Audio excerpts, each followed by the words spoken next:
मुरली अमृत की धारा है धारा, जो देती दुखों से किनारा। मुरली अमृत की धारा है धारा, जो देती दुखों से किनारा। भूले जीवन में हो जाए शिव बाबा मुरली में समझाए। भूले जीवन में हो जाए शिव बाबा। ओम शांति। आज की तारीख है 6 सितंबर 2023 के बाबा के साकार महावाक्य है। मीठे बच्चे सर्विस का शौक रखो, विशाल बुद्धि बन सर्विस की भिन्न भिन्न युक्तियां निकालो, जो बातें बिगर अर्थ हैं उन्हें करेक्ट करो। बाबा ने प्रश्न पूछा, आत्मा जो अजामिल जैसी गंदी बन गई है उसको साफ करने का साधन क्या है? बाबा ने उत्तर दिया, उसे ज्ञान मान सरोवर में डुबो दो। अगर ज्ञान सागर में डूबे रहे तो आत्मा की मैल साफ हो जाएगी। बाबा ने दूसरा प्रश्न पूछा, ब्राह्मणों के लिए सबसे बड़ा पाप कौन सा है? बाबा ने उत्तर दिया, ब्राह्मण अगर बाप की आज्ञा ना माने तो यह बहुत बड़ा पाप है। बाप की पहली आज्ञा है, तुम मुझे निरंतर याद करो, लेकिन बच्चे इसमें ही फेल हो जाते हैं। फिर माया कोई ना कोई विकर्म करा देती है। गीत छोड़ भी दे आकाश सिंहासन। छोड़ भी दे आकाश सिंहासन, छोड़ भी दे आकाश। ओम शांति। बच्चों की बुद्धि में क्या आता है? कौन आया है? बाप, टीचर, सतगुरु।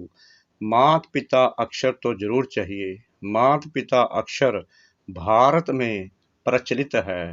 तुम माता पिता, पीछे तुम कह सकते हो बाप दादा।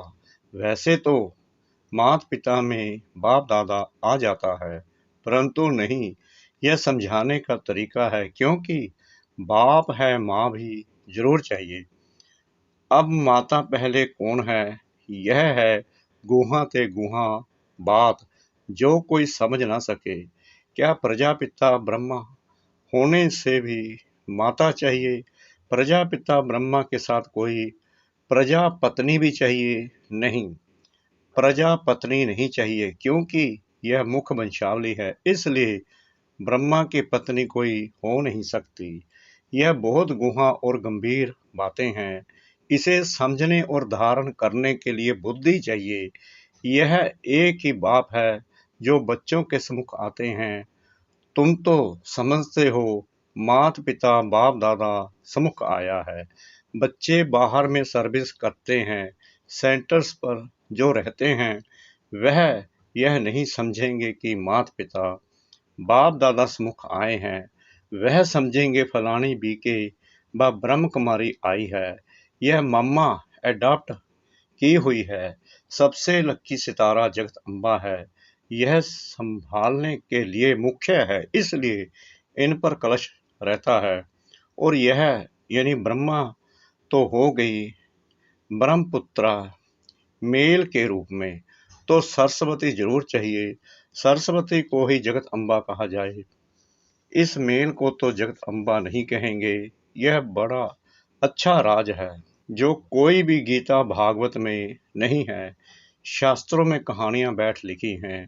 5000 वर्ष पहले व 2500 वर्ष पहले क्या हुआ था, सो बैठ लिखते हैं। वह नाम रूप देश काल तो कुछ है नहीं।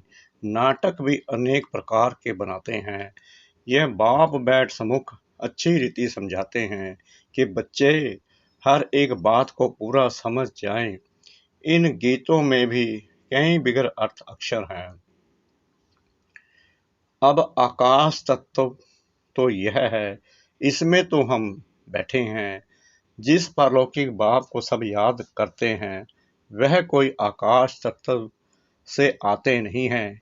अगर श्री कृष्ण की आत्मा कहे वह तो यहाँ ही है। सब मुख्य मुख्य आत्माएं, धर्म स्थापक आदि यहाँ ही हैं। श्री कृष्ण की आत्मा भी 84वें जन्म में यहाँ ही है। उनकी आत्मा को तो बुला ना सके, यह परमपिता परमात्मा को बुलाया जाता है कि आओ, अपना महतत्व निर्वाण धाम छोड़कर वहां से आओ। तुम आत्माओं का सिंहासन तो महतत्व है। आकाश में तो तुम जीव आत्माएं रहती हो। यह मांडवा है खेल चलने का। जब गीत सुनते हो, दिल में आपे ही करेक्ट करते जाओ। यह तो जिन्होंने नाटक बनाए हैं, उन्होंने यह फिर गीत बनाए हैं। बाबा कह रहे हैं, यह तो जिन्होंने नाटक बनाए हैं, उन्होंने ही फिर गीत बनाए हैं। फिल्म शूट करने वालों को भी समझाना चाहिए, इसमें बड़ी विशाल बुद्धि चाहिए। बाबा राय देते हैं, सर्विस करने लिए यह ड्रामा जिसने बनाया है, उन्हें समझाना चाहिए, उनसे मिलना चाहिए, इतनी समझ चाहिए। बाप तो डायरेक्शन देंगे, बाप को तो जाकर नहीं पूछना है। बाप तुम बच्चों को डायरेक्शन देंगे, ऐसे ऐसे करो, श्रीमत पर चलो। गीत वास्तव में धरती यह भारत खंड है। भारत में ही उनका आना होता है, भारत ही उनका बर्थ पैलेस है। सभी उस निराकार फादर को ही बुलाते हैं। श्री कृष्ण तो सबका फादर नहीं है, और मुरली जो दिखाते हैं वह कोई काठ की तुतारी तो नहीं है, तो श्री कृष्ण के हाथ में देते हैं। मुरली तो वास्तव में ज्ञान की है, गॉडेस ऑफ नॉलेज। सरस्वती को कहते हैं, राधे को नहीं कहेंगे, श्री कृष्ण को भी नहीं कहेंगे। यह तो जोड़ी है बाप और बच्चे की। सरस्वती को कहा जाता है गॉडेस ऑफ नॉलेज। तो जरूर प्रजापिता ब्रह्मपुत्र भी गॉड ऑफ नॉलेज होना चाहिए। लेकिन ब्रह्मा के लिए तो गाया नहीं जाता। गॉड इज नॉलेजफुल कहा जाता है, ब्रह्मा नॉलेजफुल नहीं, गॉड इज नॉलेजफुल। परमपिता परमात्मा ज्ञान सागर है, तो जरूर अपने बच्चों को ज्ञान देंगे। पहले पहले इनमें प्रवेश कर इन द्वारा दूसरों को देते हैं। इनमें सब लक्की सितारे आ जाते हैं। ज्ञान सूर्य, फिर ज्ञान चंद्रमा, यह यानी ब्रह्मा हुए। फिर चाहिए ज्ञान चंद्रमा के नजदीक एक सितारा जो चंद्रमा के सामने खड़ा रहता है। वह बहुत तीखा होता है, उनको ज्ञान लक्की सितारा कहेंगे। उनका नाम सरस्वती रखा हुआ है। सरस्वती बेटी हो गई ना, यह तो बाप भी हुआ, बड़ी नदी भी हुई, बहुत बड़ी नदी है। सब नदियों का मेल सागर में होता है, सागर और नदियों का मेला होता है। सरस्वती भी सागर में मिलती है, उनका मेला नहीं लगता है। मेला ब्रह्मपुत्र नदी का लगता है। यह नदी वंडरफुल है, मेल है। नदी तो भी मेल को कहा जाता है। यह गुहा राज बहुत समझने लायक है, परंतु यह बातें पहले पहले कोई को नहीं बतानी चाहिए। पहले तो लौकिक माता पिता पारलौकिक माता पिता का राज समझाना चाहिए। लौकिक माता पिता से अलग काल क्षणभंगुर सुख का बरसा मिलता आया है, यह तो पक्का याद रहना चाहिए। दूसरा कोई दो बाप का राज समझा ना सके, वह तो जानते ही नहीं, गाते हैं तुम बाप मात पिता हम बालक तेरे। अब पिता सर्वव्यापी है तो माता कहाँ गई, यह समझने की बात है ना। मात पिता चाहिए ना। मात पिता कहा जाता है निराकार को, परंतु यह समझते नहीं कि इनको माता पिता क्यों कहा जाता है। वह तो गॉड फादर है। फिर कहते हैं एडम और इव, एडम ही इव है, यह नहीं समझते। प्रजापिता ब्रह्मा, वहीं फिर माता हो जाती है एडम और इब अथवा आदम बीवी कहते हैं, परंतु अर्थ नहीं समझ सकते हैं। बच्चे समझ सकते हैं। आदम बीवी वास्तव में यह है, बीबी सो आदम है। इनको बीबी आदम दोनों कह देते हैं। वह तो है बाप। यह बड़ी पैचीली बातें हैं। भारत में गाते भी हैं, तुम मात पिता। ऐसे ही सुनी सुनाई पर गाते रहते हैं, अर्थ कुछ नहीं समझते। सत्य को बहुत दूर ले गए हैं, लाखों वर्ष कह देते हैं। लांग लांग भी कितना, कहानी तो नजदीक की ही सुनाई जाती है। तुम समझा सकते हो। लॉन्ग लॉन्ग एगो यानी 5000 वर्ष पहले इस भारत में देवी देवताओं का अखंड अटल सुख शांति में राज्य था, और कोई राज्य नहीं था। यह अक्षर कोई विद्वान आचार्य कह नहीं सकते। देवी देवताओं का राज्य था। मालूम होना चाहिए कैसे स्थापन हुआ, लक्ष्मी नारायण कैसे बने, कैसे उन्हों की राजाई स्थापन हुई।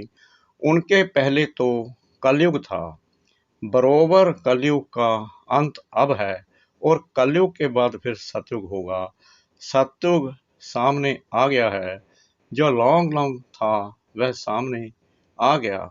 84 जन्म लेते लेते अब कलयुग का अंत आकर हुआ है। अभी तुमको कहेंगे 5000 वर्ष पहले इन लक्ष्मी नारायण का सतयुग में राज्य था। अभी नहीं है, अभी टाइम आकर पूरा हुआ है। फिर से लक्ष्मी नारायण का राज्य स्थापन हो रहा है। यह तुम्हारी बुद्धि में है, जिसके लिए तुम पुरुषार्थ कर रहे हो। यह है समझाने की बात। यह तो सच्ची गीता आदि इसलिए लिखी जाती है कि कोई पढ़कर रिफ्रेश होते रहे। यह जानते हैं जो लिखा जाता है वह फिर प्रायलोक हो जाएगा। यह सच्ची गीता भी नहीं रहेगी। जो तुम लिखते हो वह सच्चा ज्ञान प्रायलोप हो जाना है, और साथ साथ शास्त्र भी सब प्रायलोप हो जाएंगे। सतयुग त्रेता में शास्त्र होते नहीं। फिर कलप पहले जैसे द्वापर से बने थे वैसे बनने लग पड़ेंगे। यह है भक्ति मार्ग की सामग्री। रचना की सामग्री बहुत बड़ी है। तुम ज्ञान सेकंड में ले लेते हो। सारी रचना के आदि मध्य अंत को तुम जानते हो। अंगे अक्षरे यानी तिथि तारीख सहित पूरा हिसाब किताब है। 84 जन्म सब नहीं लेते हैं। कोई 70 लेते, कोई 60 लेते, कोई 2 भी लेते हैं। वह सारा मिनिमम और मैक्सिमम का हिसाब है। पीछे आने वालों के जरूर नंबरवार थोड़े थोड़े जन्म होंगे। उसका फिर विस्तार करना फालतू हो जाता है। तुम बच्चे नटशेल में समझ सकते हो। 84 लाख जन्म तो है नहीं। 84 जन्म भी हर एक नहीं ले सकते हैं। ऐसे ही सिर्फ कह देते हैं 84 का चक्कर है। 84 लाख जन्मों का चक्कर नहीं गाया जाता। पाप कपट की छाया पड़ गई है। अब रावण का राज्य है ना। आत्मा पर मैल की छाया पड़ते पड़ते अब बिल्कुल ही अजामिल हो गए हैं। इतनी मैल चढ़ी है जो साफ होती ही नहीं। उस मैल को निकालने लिए फिर गाया हुआ है ज्ञान मानसरोवर। उसमें डुबा रहे। जैसे जंक लगती है तो उनको उतारने के लिए घासलेट में डाला जाता है। यह भी जंक लगी है, इसलिए ज्ञान सागर में डूबे रहो। कोई पानी की नदी व सागर की बात नहीं है। ज्ञान सागर जो ज्ञान देते हैं उस नॉलेज में तत्पर रहना है। गृहस्थ व्यवहार को भी संभालना है। उसमें कोई मत चाहिए तो लेते रहो। हर एक का कर्म बंधन अपना अपना है। सर्जन सबके लिए एक ही दवा नहीं देते हैं। हर एक का कर्म बंधन, हर एक की बीमारी अपनी अपनी है। यह 5 विकारों की बीमारी महाभारी है। इस बीमारी को कोई जानते ही नहीं है। यह कब से शुरू होती है। आत्मा को बीमारी लगने से शरीर को भी बीमारी लग जाती है। आत्मा में दुख पड़ता है तो शरीर में भी पड़ जाता है। यह बातें शास्त्रों में नहीं है, वह तो भक्ति मार्ग का भक्ति कांड है। भक्ति का भी बाबा ने बताया है कि पहले होती है अव्यभिचारी भक्ति, फिर रजोगुणी भयविचारी भक्ति, फिर भयविचारी तमोगुणी भक्ति। जैसी जैसी भक्तों की अवस्था वैसी भक्ति भी हो जाती है, ज्ञान भी ऐसे उतरता है। पहले 16 कला, फिर 14 कला, फिर 12 कला प्रारब्ध जो बनती है वह फिर उतरती जाती है। तुम बच्चे जानते हो यह कमाई है, कमाई में विघ्न पड़ते हैं, दशाएं बदलती हैं। पूछते हैं हमारे ऊपर कौन सी दशा बैठी हुई है, फिर वह लोग बतलाते हैं इस सच्ची कमाई में भी बच्चों पर दशाएं बैठती हैं। कोई पर राहु की दशा बैठती है, काला मुंह कर लेते हैं। बृहस्पति की दशा थी, फिर माया ने थप्पड़ लगाया तो राहु की दशा बैठ गई। काम में गिरा और फट से राहु का ग्रहण लगा, ताला बंद हो जाता है। यह है गुप्त कड़ी सजा। वह फिर कभी कह नहीं सकेंगे कि भगवानुवाच काम महाशत्रु है। सन्यासी भी काम महाशत्रु के कारण ही स्त्री को छोड़ चले जाते हैं। यह भी निवृत्ति मार्ग की पवित्रता भारतवासियों के लिए अच्छी है।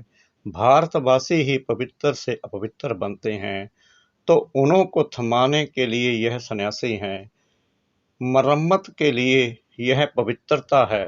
पवित्रता की ताकत से ही सृष्टि इतना चलती है। अभी तो वे भी पतित बन पड़े हैं, तुम्हें उनकी भी सर्विस करनी है। सर्विस का तुम बच्चों को बहुत बहुत शौक रहना चाहिए। बेकायदा कोई भी चलन नहीं चलनी है। बाबा कह रहे हैं बेकायदे कोई भी चलन नहीं चलनी है। बल पुरुषार्थी हो, संपूर्ण तो कोई नहीं बना है। कुछ न कुछ पाप होते रहते हैं। बाप की आज्ञा ना माना यह भी बड़ा पाप है। बाप का फरमान है निरंतर मुझे याद करो। जानता हूँ कि कर नहीं सकेंगे, परंतु तुम पूरा पुरुषार्थ ही नहीं करते हो। जो करेंगे वह अच्छा पद पाएंगे। अच्छा मीठे मीठे सिकला दे बच्चों प्रति माता पिता बाप दादा का याद प्यार और गुड मॉर्निंग। रूहानी बाप की रूहानी बच्चों को नमस्ते। हम रूहानी बच्चों की रूहानी बाप दादा को श्रद्धा भरी प्रेम भरी नमस्ते। शुक्रिया बाबा, शुक्रिया बाबा, शुक्रिया बाबा इस मीठी मीठी मीठी मुरली के लिए। धारणा के लिए मुख्य सार। नंबर 1, 5 विकारों की बीमारी से मुक्त होने के लिए सर्जन की राय लेते रहना है। आत्मा पर कोई बीमारी ना लगे इसकी संभाल करनी है। नंबर 2, सच्ची कमाई करनी और करानी है। कोई भी बेकायदे चलन नहीं चलनी है। राहु की दशा कभी ना बैठे इसके लिए बाप के फरमान पर सदा चलना है। वरदान याद और सेवा द्वारा सब चक्रों को समाप्त कर क्षमा पर फिदा होने वाले सच्चे परमाने भव। जो बच्चे याद और सेवा में सदा बिजी रहते हैं वह सभी चक्रों से सहज ही मुक्त हो जाते हैं। कोई भी चक्कर रहा हुआ होगा तो चक्कर ही लगाते रहेंगे। कभी संबंधों का चक्कर, कभी अपने सब भाव संस्कार का चक्कर। ऐसे व्यर्थ के सभी चक्कर समाप्त तब होंगे जब बुद्धि में सिवाय क्षमा के और कुछ भी ना हो। क्षमा पर फिदा होने वाले क्षमा के समान बन जाते हैं। ऐसे फिदा होने वाले अर्थात समा जाने वाले ही सच्चे परमाने हैं। स्लोगन जो सच्चे पारस बने हैं उनके संग में लोहे सदृश आत्माएं भी सोना बन जाती हैं। जो सच्चे पारस बने हैं उनके संग में लोहे सदृश आत्माएं भी सोना बन जाती हैं। ओम शांति।